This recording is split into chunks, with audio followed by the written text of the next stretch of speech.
Hello বন্ধুরা, আসসালামু আলাইকুম। আমি চলে এসেছি মাহি আক্তার পেজ থেকে পাখি আপা।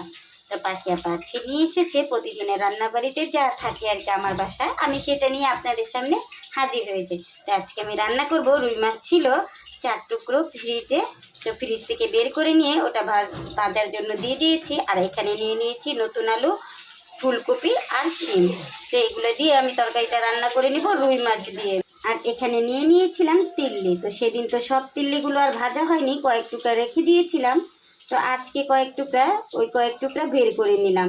তো এটাতে আমি দিয়ে দিয়েছি গরম মশলার গুঁড়া, গোলমরিচের গুঁড়া আর মরিচের গুঁড়া, আর দিয়ে দিয়েছি অল্প একটু হলুদের গুঁড়া আর গরম মশলার গুঁড়া আর আদা রসুন বাটা।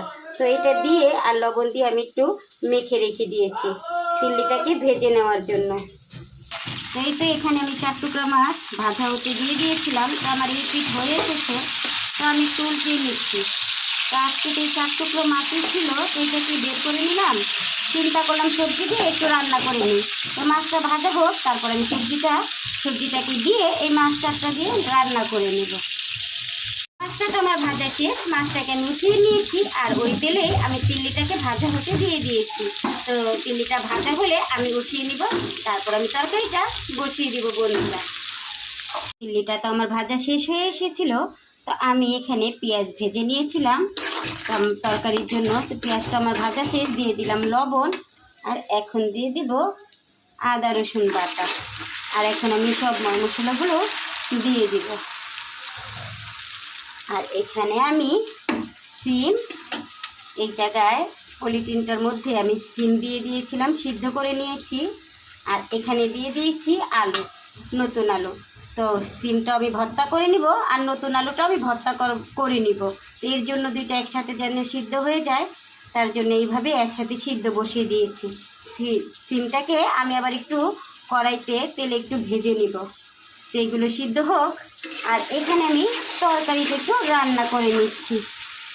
তো এখানে আমি দিয়ে দিলাম হলুদের গুঁড়া, আর দিয়ে দিলাম মরিচের গুঁড়া, আর দিয়ে দিলাম ধনিয়ার গুঁড়া। তো মশলাটাকে আমি একটু ভালো করে কষিয়ে সবজিটা দিয়ে দিব। মশলাটা আমার কষানো শেষ। তো এখন আমি সবজিটাকে দিয়ে সবজিটা একটু কষিয়ে নিব। সবজিটা তো আমার দেওয়া শেষ। তো এখন আমি সবজিটাকে একটু ভালো করে নেড়ে চেড়ে কষিয়ে নিব। কষিয়ে আমি দিয়ে দিব ঝোল।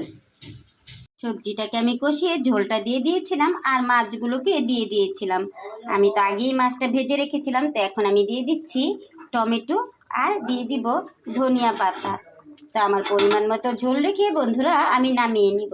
তো আপনাদের যদি আমার ভিডিও বা আমার ব্লগগুলো বা আমার রান্নার ভিডিওগুলো আপনাদের ভালো লেগে থাকে, তাহলে একটা শেয়ার করে ছোট বোনের পাশে থাকবেন।